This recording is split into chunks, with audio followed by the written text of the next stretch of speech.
వినాయక చవితికి సింపుల్గా 10 మినిట్స్లో డెకరేట్ చేసుకునే ఐడియాని షేర్ చేశానండి. లాస్ట్ మినిట్లో కూడా ఈ డెకరేషన్ చేసుకోవచ్చు. సో ఫుల్ వీడియో చూసేయండి. Hi, this is Mouni. Welcome to routine diary. మీరు ఫస్ట్ టైం మన వీడియోస్ చూస్తుంటే please do subscribe. First 2 blouse pieces తీసుకుని ఒకటి సెంటర్లో వచ్చేటట్టు ఈ విధంగా హ్యాంగ్ చేసుకోవాలండి. నెక్స్ట్ చిన్న థర్మాకోల్ షీట్ తీసుకుని వాటికి హోల్స్ పెట్టి 3 లైన్స్లో లోటస్ని అయితే ప్లేస్ చేసుకున్నానండి. లోటస్ బదులు మీకు అవైలబుల్గా ఉన్న ఫ్లవర్స్ కానీ లీవ్స్ కానీ యూజ్ చేయొచ్చండి. వాటికి స్టెమ్ కొంచెం పొడుగ్గా ఉండేటట్టు చూసుకుంటే సరిపోతుంది. థర్మాకోల్ లేకపోతే కనుక అదే ప్లేస్ లో మీరు ఏదైనా బౌల్ లో ఫుల్ గా రైస్ తీసుకుని దాన్ని స్టాండ్ లో యూజ్ చేయొచ్చండి.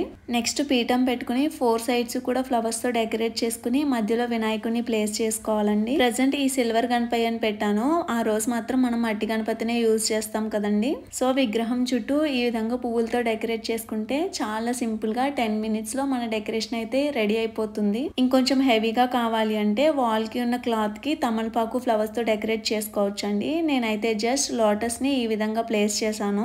ఫైనల్ గా డెకరేషన్ అయితే బాగా వచ్చింది. మీకు ఈ డెకరేషన్ ఎలా అనిపించిందో కామెంట్ చేయండి. వీడియో నచ్చితే కనుక లైక్ చేసి షేర్ చేయండి. మన ఛానల్ని ఫస్ట్ టైం చూస్తుంటే సబ్స్క్రైబ్ చేసుకోవడం అస్సలు మర్చిపోవద్దు. Thanks for watching.